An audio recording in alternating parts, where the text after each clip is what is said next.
every November, the world seems to shift. Christmas ads start rolling in. Red and green is everywhere, and Christmas decorations just fill the shelves. The pressure to do Christmas builds before we've even had a chance to finish fall. The message is everywhere. It's time to start making Christmas perfect. But what does that even mean? Do we really want a Hallmark Christmas? Or would a peaceful, calmer, or more meaningful Christmas be enough? So before the big shopping and decorating begins, I want to pause and talk about some questions. What do you actually want for Christmas this year? What do you want to remember when it's over? If you find yourself relating to any of this, maybe you'll want to think about subscribing because we talk about this kind of thing here. So have you ever stopped to think about what a perfect Christmas looks like? We're influenced by so many things. Magazines with their beautiful spreads, all the decorations in the store, videos by experts that show such amazing things, Hallmark movies, social media. Just think about Instagram or Pinterest. Oh my goodness, we can see such beautiful things. We have to remember that a lot of those creators who've created such amazing things that just look perfect, they've spent thousands on those supplies and hours making the perfect gift basket. They've restocked every shelf. They've spent so much time baking cookies and neighbor gifts, all to present this perfect thing. And sometimes it's not even perfect. They'll show some little corner and set it up and make it look perfect when the rest of their house doesn't look so perfect. And what it does for us is it sets up false expectations, and they also have the goal of convincing us to buy because they make money if they are linking to those items. So we have to keep that in mind when we're getting ready. And then there's our own rose-colored memories. We look back on our childhood and we remember the excitement of how we felt. Oh, Santa Claus was coming, and the church Christmas program, and walking along Main Street with all the lights, and the music blaring, and going in the stores, and looking at the toys, and then having the warm family parties, and all the food, delicious food that your grandmother made. Oh, it's so wonderful. Because when you're a child, it can be so wonderful. And so we try to recreate that for ourselves, for our children, and our grandchildren. But life is different. And I don't know that, like my grandmother tried to make a perfect Christmas. She just made a Christmas that made her happy, and she wanted to share with her children.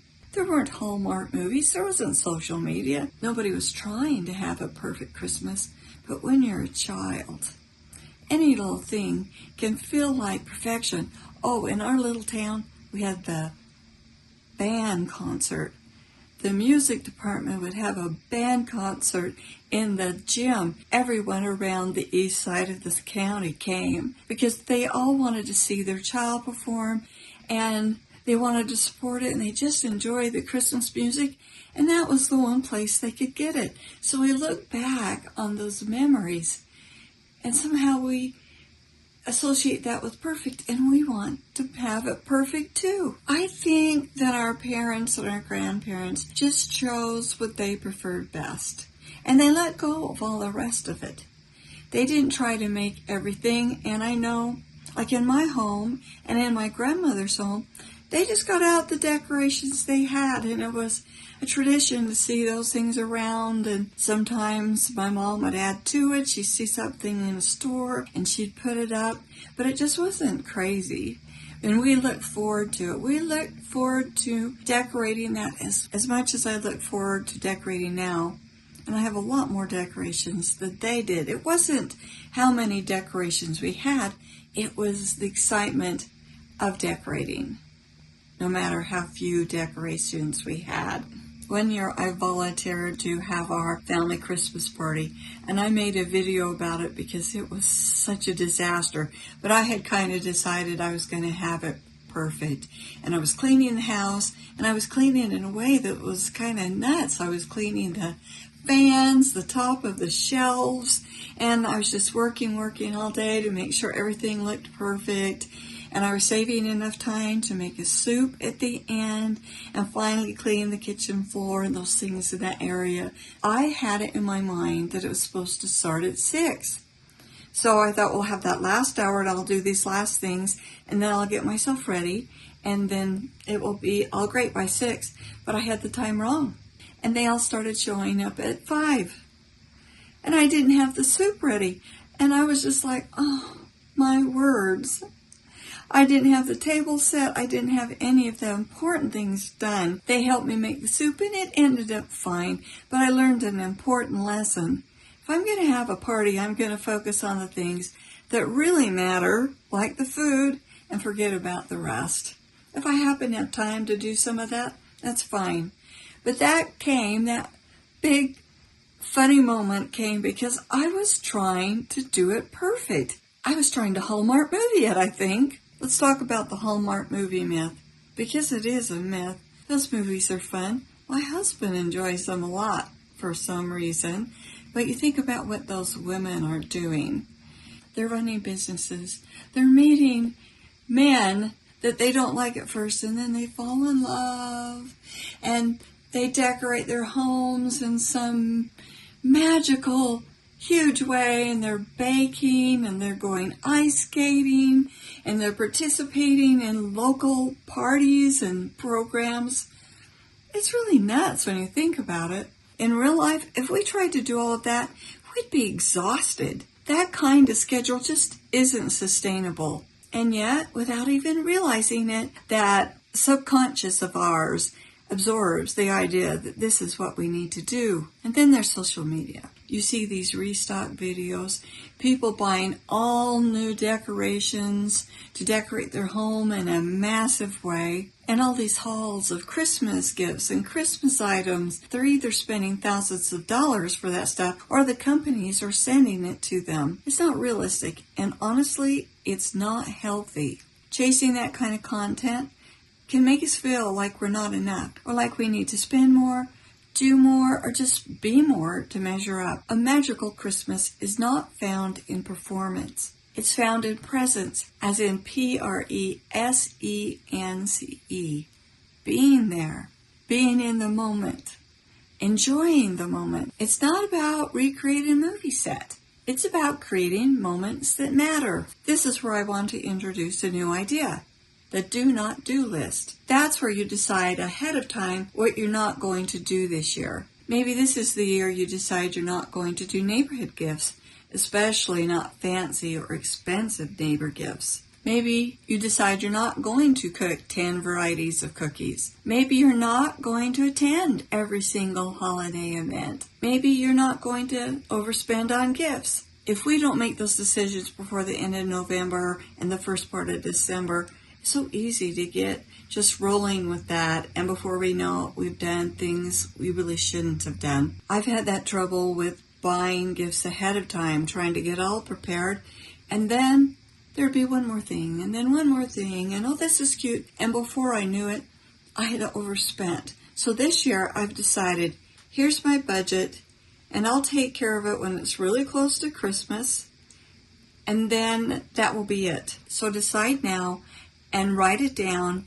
And then if these changes are going to be big, I recommend you have a family meeting where you go over what you're going to do and why you're going to do it.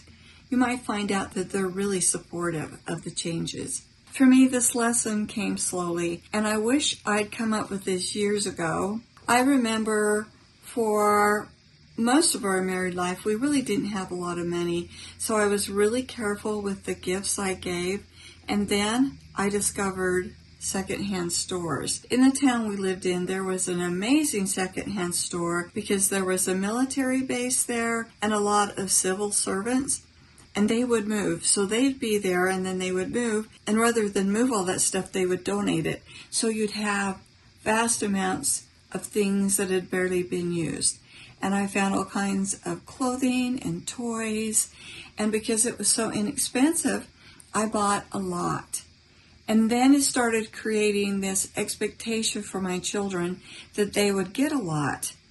And I just kept doing that and buying a lot. And some years I had to go in debt for it, and some years I didn't. Well, I should have pulled down and reduced the number of gifts they were getting and not continued with that. I just kept going. And then when I became a grandparent, I wasn't aware, or I didn't know, or I didn't decide how many gifts I should give my grandchildren. If I would just have followed my grandparents' example, I would have been fine, because they gave us one gift.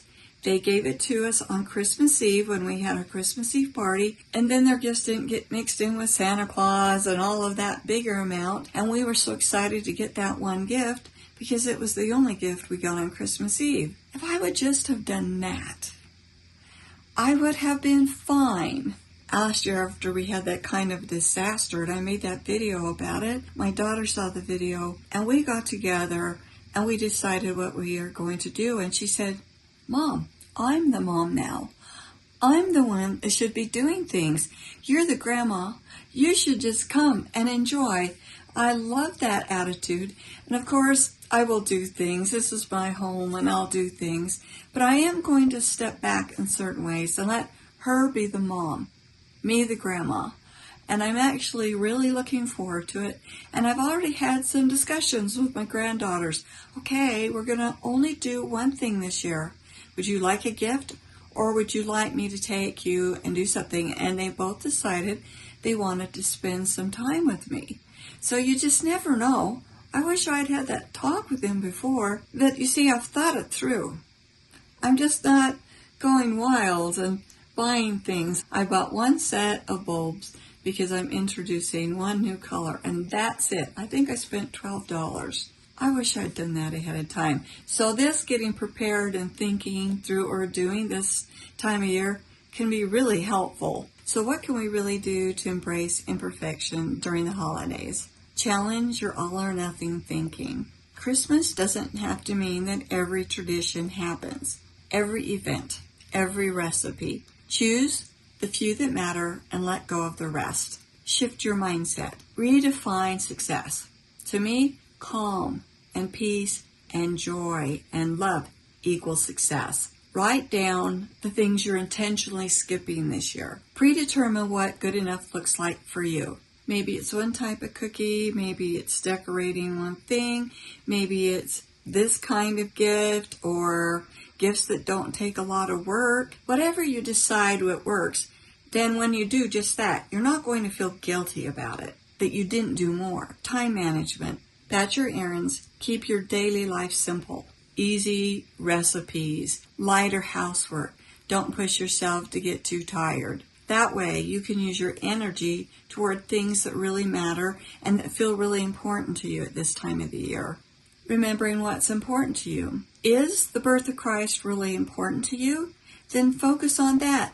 Maybe you can do something all month long during the month of December. Read some scriptures or some stories, or just think about it. Sing songs or listen to music that bring the spirit and the remembrance of the birth of Christ into your home. When we can remember that, then we know that imperfection isn't failure, it's freedom. It's permission to rest when we need it, breath when we're starting to feel hassled, and just enjoy the season. So what kinds of things are you going to put on your not to-do list? What is your idea of imperfection that makes your Christmas actually more perfect? Sometimes the imperfect moments are the ones we remember most. I will never forget the time that I didn't have the party ready when everybody came. I'll never forget the year when I dumped a whole gallon of molasses over my head when we were making gingerbread cookies. In fact, our entire family has laughed about that for decades. I say this Christmas, let's embrace imperfection and embrace peace. I hope I see you again. Bye.